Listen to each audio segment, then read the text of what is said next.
तर हीच परिस्थिती तिथेही आहे तुषार? नक्कीच इथे पराभवाची कारणमीमांसा केली जाते आहे.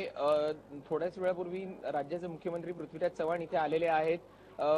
माजी केंद्रीय मंत्री सुशील कुमार शिंदे आज यांच्या लोकसभा मतदारसंघाचा आढावा घेतला जातोय का तिथे त्यांचा पराजय काय झाला, कोणत्या कारणांमुळे झालेला आहे. खुद्द सुशील कुमार शिंदे, त्यांची कन्या आमदार प्रणिती शिंदे या इथे आलेले आहेत. त्याचबरोबर सोलापूरची काँग्रेसची जी पूर्ण टीम होती, आघाडी होती, ते सगळे इथे आलेले आहेत. तिथे पराभवाची चर्चा होणार आहे. मात्र एक सूत्रांकडनं जी माहिती मिळते आहे आणि ऑफ द रेकॉर्ड काँग्रेसचे काही नेते म्हणतायत, त्यांच्या सर्वांमधनं एकच मुद्दा जो कॉमन फॅक्टर असा ठरलेला आहे तो म्हणजे हाच ठरलेला आहे का महागाई, भ्रष्टाचार आणि विकासाच्या मुद्द्यांवरती काँग्रेस जे कमी पडलं त्यामुळे त्यांना आता सध्या पराभवाची चव चाखावी लागलेली आहे. आणि म्हणून जो पक्षाचा सर्वसामान्य कार्यकर्ता म्हणजे जी काँग्रेस पक्षाने जे ब्रीदवाक्य ठेवलं होतं किंवा इलेक्शनच्या दरम्यान जी टॅगलाईन त्यांनी ठेवलेली होती का काँग्रेस का हात गरीबों का साथ, तोच काँग्रेस पक्ष आता गरिबांपासून दूर गेलेला आहे. आणि म्हणून जनतेच्या मनातली ही नाराजी दूर करून या पुन्हा काँग्रेस पक्षापासून दूर झालेल्या कार्यकर्त्याला पक्षाबरोबर आणण्याचं मोठं आव्हान या पक्षाच्या नेत्यांसमोर असणार आहे आणि त्यांना तेच आव्हान आता पेलायचं आहे.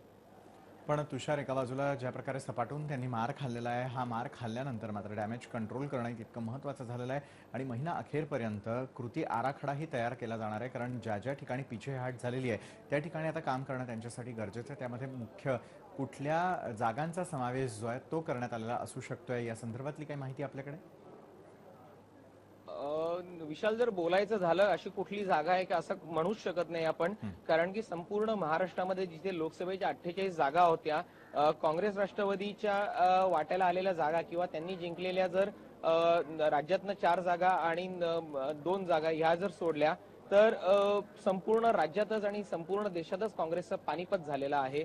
आणि म्हणूनच यांना सर्वच जागांवरती लक्ष केंद्रित करायचं आहे. नांदेडची जी जागा जी निवडून आलेली होती ती अशोक चव्हाण यांच्या स्वतःच्या कर्तृत्वामुळे निवडून आलेली होती.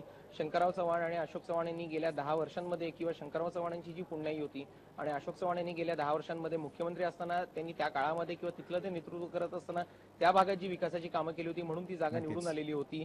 मोदी फॅक्टर तिथे चालला नाही.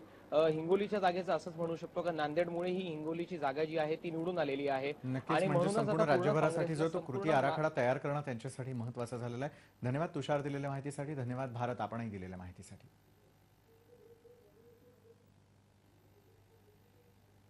बातमीपत्रामध्ये आता वेळ झालेली एका छोट्याशा ब्रेकची.